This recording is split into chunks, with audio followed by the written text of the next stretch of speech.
Damn, that looks good.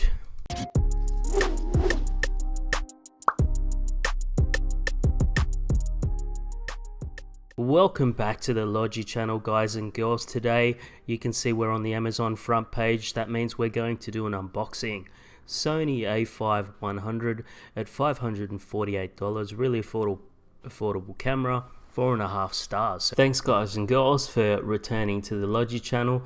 As I said before, just run through a few specs and we'll get this started. So the Sony a5100 is actually a really compact mirrorless camera, and it shares a lot of the features of its big brother, the a6000. So it does sport a 24 megapixel CMOS sensor, and it does have the on-chip phase detection, which covers 92% of its frame.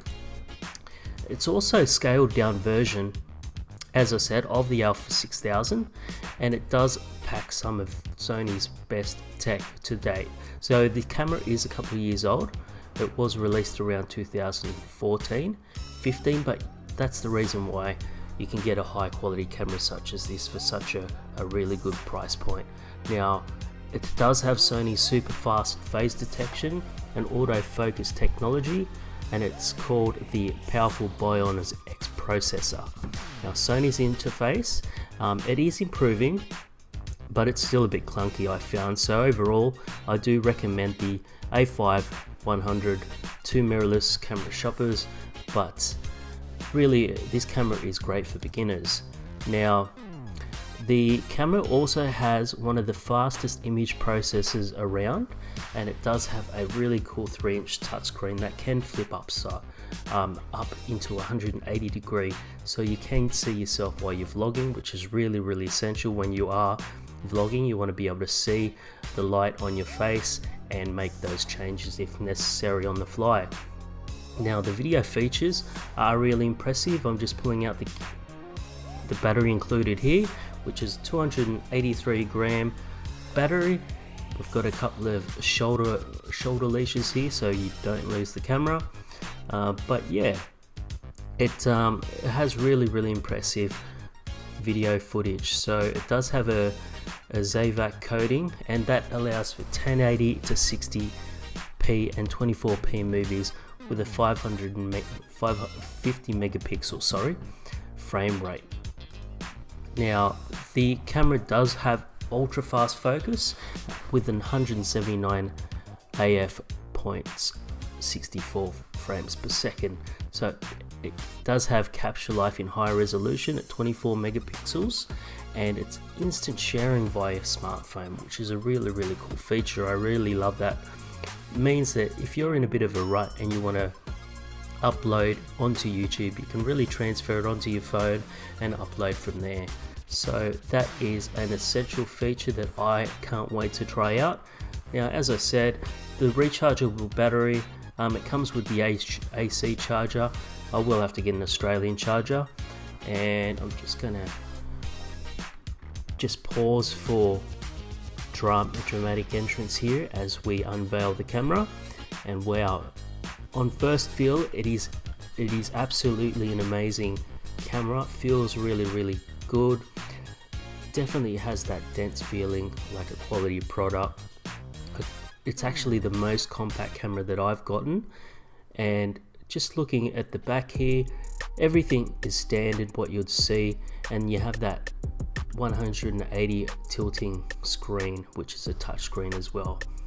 So that wraps up most part of the unboxing.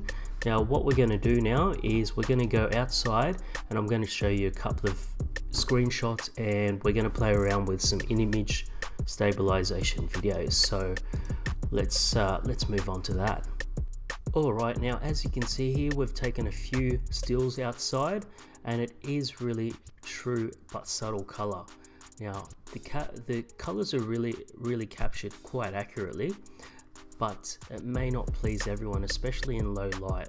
So in late afternoons, sometimes at low light, images can look a bit flat, especially if they're on target. And you can tell, I've been taking photos of a couple of my friends, and the skin tones have been quite a bit flat. It doesn't have the pink or orange or yellow cast that other cameras may have. Here we're having just a bit of testing on the image stabilization during video, and advanced photographers might appreciate the accuracy of the low light video recording as well. If you use programs such as Adobe Lightroom, this camera will be one of your best friends. Now, to get bright colors out of this camera, I had to change over to JPEG for taking photos, and sometimes switch from default mode to the vivid mode, which is you can find under the creative menu styling. Now, technically video vivid is a tad oversaturated, I've found, so it does generally look nicer. Now, as you can see in these images here, these video images, when I look up, it starts to struggle a bit and look flat, and this is from standard mode and a vivid mode I'm shooting right here. Now, it does have really good exposure by day, so I've found Sony cameras tend to keep images a skosh darker than rivals do, and it's really good for keeping dark skies and clouds from getting overexposed. So looking up at this building here, much of the cloud is seen clipped and rendered pure white, so some texture remains, and a bit of open skies are really rich and blue. And as we can see here, the panning is really good, taking in everything here, all the colors, even in low light. This image was taken in pattern metering mode, which is really cool, and that sets the exposure based on the overall composition of the frame.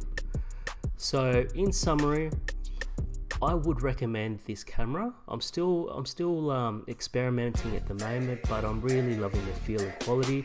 Remember to hit the subscribe button, like and comment on what you want to hear and see from my video channel. So thanks again, guys.